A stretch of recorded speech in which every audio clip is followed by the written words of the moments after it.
1,231 days. That's how long Russia's war on Ukraine has lasted.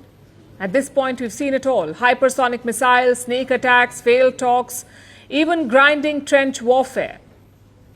But yesterday night set a new record. Russia launched its largest aerial attack on Ukraine. We're talking about a massive onslaught, more than 700 drones, 7 cruise missiles and 6 ballistic missiles. All of them were fired overnight by Russia. The main target was the city of Lutsk.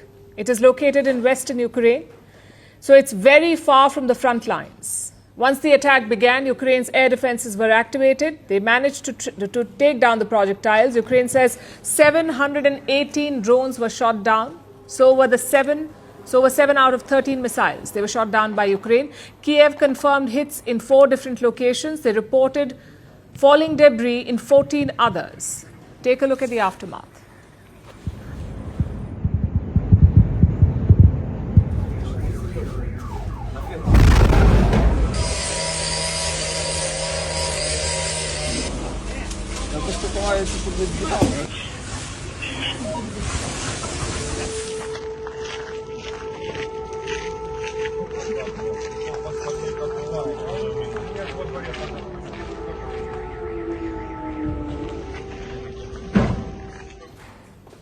Ukraine has released details of the weapons. They say Russia fired 728 Shahed drones. These are suicide drones designed by Iran. Kiev also claims that Russia fired 7 Iskander cruise missiles and 6 Kinzhal ballistic missiles. And casualties? None reported so far. Only warehouses and parking lots have been damaged, but this attack was not just about destruction, it was also about symbolism. The target was far away from the front line. It was just 200 kilometers from the Polish border in the west. In fact, Poland deployed fighter jets overnight. They were ready to defend if needed. And B, the attack came hours after a statement from US President Donald Trump, an unusually sharp statement. Now, as you may know, Trump has been trying to end this war in Ukraine. He has largely been sympathetic to President Vladimir Putin of Russia. But yesterday he lost it. Trump used some colorful language for the Russian leader. Listen to this. We're not happy with Putin. I'm not happy with Putin. I can tell you that much right now, because he's killing a lot of people. And a lot of them are his soldiers and their soldiers, mostly.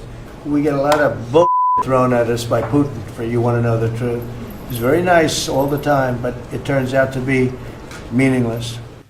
Well, Trump basically admitted that Putin had played him. So what's he doing about it? He is sending more weapons to Ukraine. Last week, the US had paused some missile shipments to Kiev. They said it was part of a broader review. On Monday, Trump announced that he was resuming those shipments, and then yesterday he gave the details. The US would send 10 Patriot missiles to Ukraine. Now, the Patriot is an air defense system. It is made by a company called Raytheon. The missiles were first designed to take down aircraft, but latest models can shoot down ballistic and cruise missiles as well. Now, each Patriot battery costs $1 billion, and each missile costs around $4 million. Ukraine was virtually pleading for these missiles because Russia had stepped up the attacks.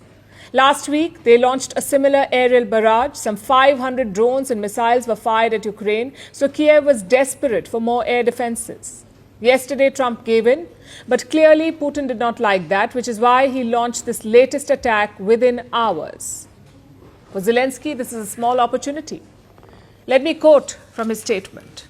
This is a telling attack, and it comes precisely at a time when so many efforts have been made to achieve peace, to establish a ceasefire, and yet only Russia continues to rebuff them all. Zelensky is basically saying, I told you so. As we speak, he is in Rome. He will attend a conference on post-war recovery. At least 15 heads of state will be attending.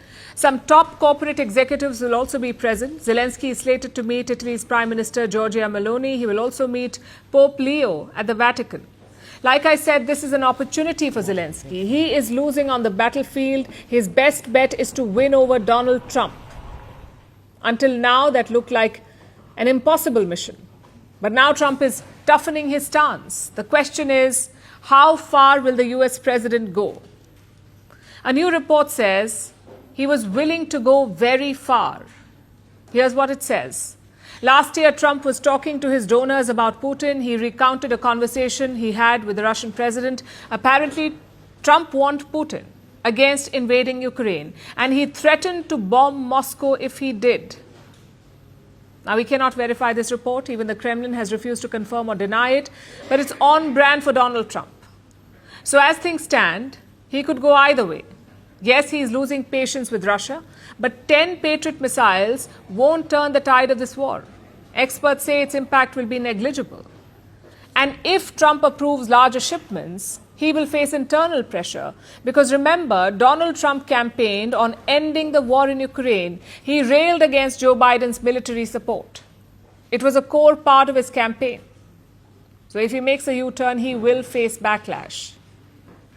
None of this is easy for the president. But then again, nobody expected it to be easy. It was only Donald Trump who underestimated the complexity of this war. What he's getting is a rude reality check.